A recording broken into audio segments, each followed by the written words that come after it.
A lot of what you've been told about how to heal and what works for changing your life just isn't true.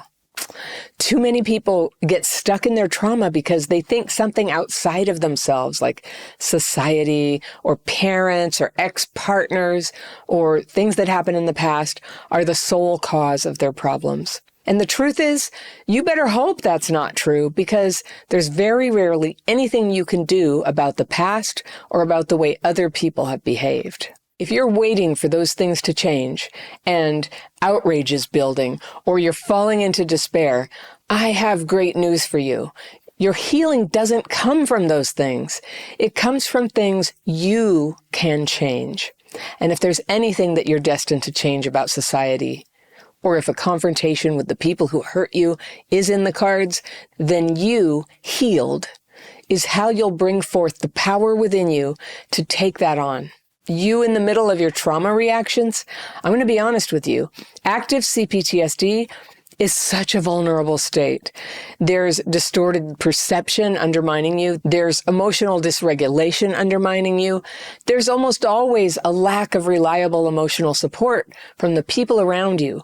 And that's part of why you have CPTSD. But it's also a symptom of CPTSD, not having that support. And it drives away people that you can trust. Now, my trauma healing began with this huge paradigm shift. The old broken way that I saw the nature of the problem and what I thought the solution was totally shattered in a period of a few weeks. So I had a series of traumatic events happen all at once, and they threw me into a deep trauma reaction. And I was doing everything that you're supposed to do about trauma, but that was throwing me even deeper into a trauma reaction. And I don't blame anyone, but I was trying to operate and navigate solutions from a set of beliefs that just weren't true. And when your beliefs are true, they work. That's how that's a big sign that your beliefs are true. When nothing is working, it just might be pointing to the fact that, there's no nicer way to say it, that the belief that you're operating under is a lie. Now, there are lies in your belief system. There are things that lots of people believe, but that aren't true. Things you might even have been told to believe by experts, or you were bullied into conforming your beliefs to what you were supposed to believe. But if it doesn't work, it doesn't work. So I had a belief system meltdown like that. And by luck, when I was at the lowest point in my life, an acquaintance who saw that I was going down showed me a way to soften the hold of my old beliefs and to let in some sunshine, some new ideas, some truth. And I woke up, and about half my trauma healing happened that day, just like that. It was such a marked and sudden change that the therapist I used to see at the time was sure that something was wrong. Because I was serene instead of frantic all the time. I felt okay about things rather than constantly anxious. I felt confident. I was excited about the possibilities of my life. And I'm here like 30 plus years later to say there was very clearly something right about me for the first time. And I broke out of the lies that governed my life. And I'll tell you what I did instead, okay? So people say I'm tough love, but I'm telling you, nothing changed in my life until I learned and accepted these truths. 1, when it comes to your past trauma, no one is coming to save you from the effects. You will have to seek that out. Don't just suffer through your life saving up your problems for weekly appointments with someone who is supposed to know what to do, but it hasn't happened yet. Even if you have access to a therapist and they know how to help you and you actually feel better, you're still going to need tools and awareness that you are in charge of. It's you who will be recognizing your trauma reactions and devising how you'll change that pattern and working every day to fine-tune and integrate those changes. You are sovereign over your healing. Number 2, therapy isn't the only way to heal from trauma. And for some people with problems stemming from trauma in their childhood, talking about trauma can make that problem worse. Now, our culture says that talk therapy is the way to deal with this. It's kind of changing. It's changing a little bit. But many people's experience feeling like it does more harm than good to talk about trauma is backed up by recent research. There's a time and a place to tell your story, for sure, and to get validation, to be believed, and to have that blessed experience of understanding what happened. But if talk therapy feels bad and doesn't seem to go anywhere, or if you're like the millions of people who can't afford talk therapy, I want you to know there are simple tools that you can learn and use that just might help. They can make a difference in your ability to benefit from therapy, or they can give you some relief from stress and emotional overwhelm, like right in the minute, wherever you happen to be. So these are techniques. They did that for me, and I'll talk about that in a few minutes. But having a therapist is just not the only way that you can have emotional support. Things like 12-step groups offer support every day of the week with people who are likely to understand what you're going through and who have experience walking that path all the way to healing. This can be a huge benefit whether or not you have access to professional help, because peers who have healed, whose help you ask for, can help you by teaching you the practical, day-to-day tips developed through real life experience. And it can help you get the focus off other people's part of your troubles, which is naturally where your attention wants to go sometimes, and onto your own self-destructive behaviors. Now, some might call what I'm saying calling you out, and maybe you see this as the opposite of support, but sometimes the most loving, supportive thing someone can do is to be straight with you. And this is something not all therapists can or will do for you. It can be a bit of a taboo for them to give direct advice like a friend can, or a peer like me, or to make moral judgments about what you're doing, what you plan to do. But getting called out by a 12-step sponsor, after years of getting unconditionally supported by a therapist, a good therapist, getting called out by that sponsor was exactly what helped me stop my trauma-driven behaviors and move forward in my healing very quickly. Now, you might see in your own experience that you've needed both therapist and, someone who's more of a peer who has permission to call you out. But for someone traumatized as a kid, when you're an adult, so much of the problem in present time is the way that we are actually traumatizing ourselves now. And this leads me to the third truth that has to be faced, which is that focusing on other people and society and the past drain your power. It's a helpless place because you're helpless to change the past, and you definitely can't change other people. Present time, this is where all your power to heal your life resides. Healing the thinking, healing the reactions, and healing the behaviors that traumatize and re-traumatize you. And in many cases, those behaviors harm other people, let's be honest. So yes, people hurt you, and yes, there is value in telling your story and getting help to make sense of it.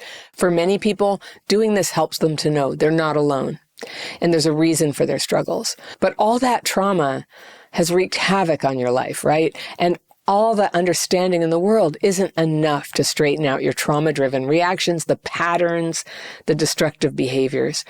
It's now, not in the past, and it's with yourself, not with the people who abused and neglected you, as much as they deserve whatever they have coming. You can't change your life by changing them. It's an indirect path. It sounds intuitive, but it's you. Okay? So working on them seems like it holds all the potential for changing your life. But once you make the shift to go, no, it's in here. It's me in present time who can change this. You can start to recognize where trauma has affected you, and you can start taking action to create a life free of those problems. It's a process, yes, but it totally can be done. That's what works. 4 is neurological dysregulation. This is the symptom underneath the vast majority of other trauma symptoms. You probably never got taught this, and you probably never got help with it. And this could explain why you've tried so many things that never worked.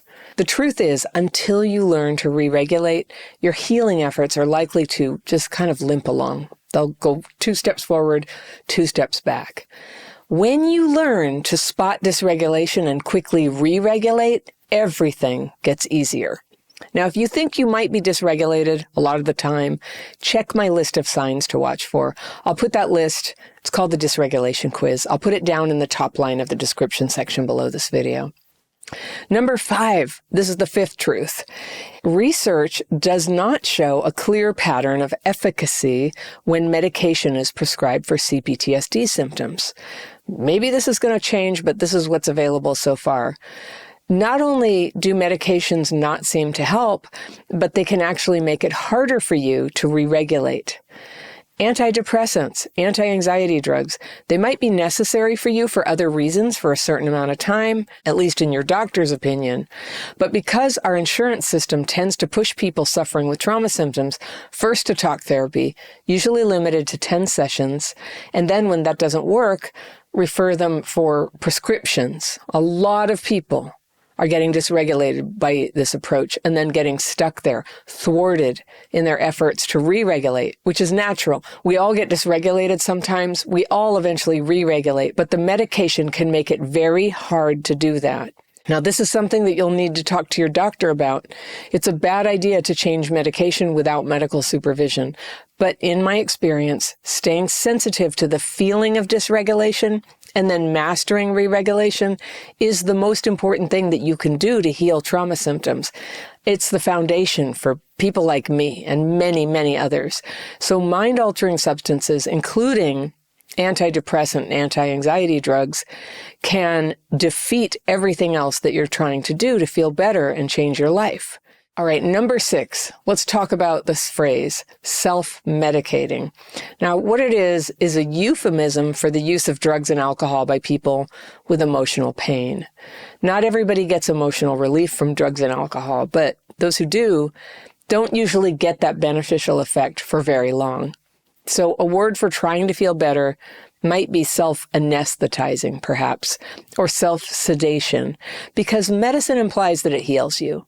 And sedated people are seldom able to make the positive changes that are needed to actually heal their trauma. Numbing your emotions, numbing your pain. I get it. It's very tempting in hard moments. It's maybe what you need to do sometimes, but it's delaying the part where you feel the pain, and pain has information in it.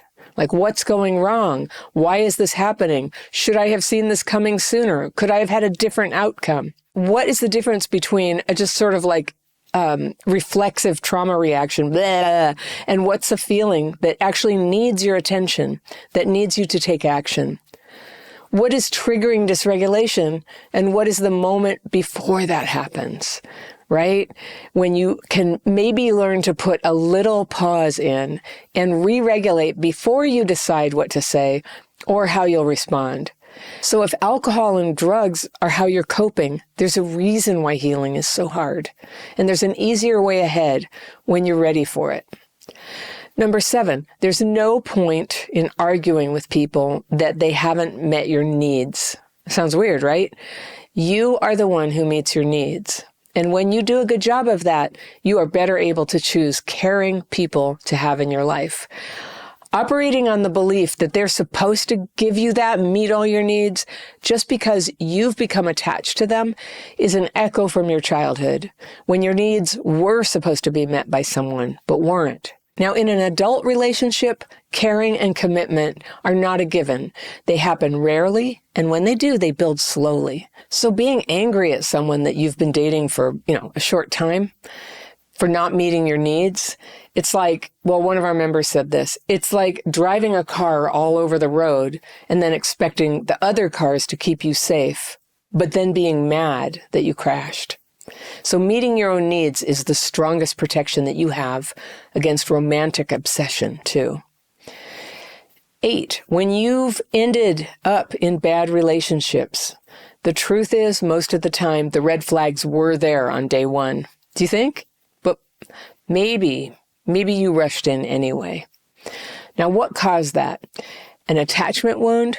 Extreme loneliness that made it unthinkable to turn back, no matter how glaring the problems were that you saw? Until you heal that, the pain will keep happening. And this is normal for people who were neglected in childhood. Healing happens when you can slow down and stay connected and be honest with people who are supportive of your healing process. And then you can develop the awareness and the guardrails that you need to stop making the same relationship decisions that have worn you down in your life so far. Now, if you want my list of red flags to watch for, as soon as you get a crush on someone, I'll put that list down below in the second line of the description section, just under this video, and you can have your own copy of that and keep it with you always. Number 9, this is about how you slow things down. And though a lot of people don't want to hear this, you can slow down too fast bonding patterns by avoiding casual sex. And to borrow from an idea that I read in the Big Book of Alcoholics Anonymous, casual sex is the dubious luxury of people who never had trauma. Maybe it's fine for other people, but for people with attachment wounds, it opens the door to trauma-driven thinking and behaviors that can ruin your relationships and wreck your happiness. You don't have to agree with what I'm saying, but I suggest you just look at your own life. Has that been your pattern, that you've attached too fast? And if it could have gone slower, could you have gotten better information to save weeks, months, years of your life in a bad relationship or getting terribly, terribly hurt? You can slow that down. Traumatized people can have good relationships, but there's a lot of learning that you maybe didn't get from your family. You can make space to learn a better way by going slow. All right, number 10. As painful as it is to realize that a lot of your trauma now is from you making trauma-driven choices, facing this truth is nothing to fear. It feels so good to seek the truth of your situation, to see your part in it. And even if your part was teensy tiny, you can heal that. Facing reality, it's empowering. It brings peace. Sometimes you'll cry, but good cleansing tears bring relief. If you need help with this process, that's what we do at Crappy Childhood Fairy. Truth feels good, and you need to feel good, not years from now, but today. And this is the day to get started on your healing. Healing is possible for all of us. And my life is proof of that, and your life can be too. If you like this video, I've got one that you're going to love right here, and I'll see you very soon. And it's hard to perceive accurately what's going on in those moments. Like, what just happened? What's the actual problem? Is it me? Is it the other person? What am I supposed to say?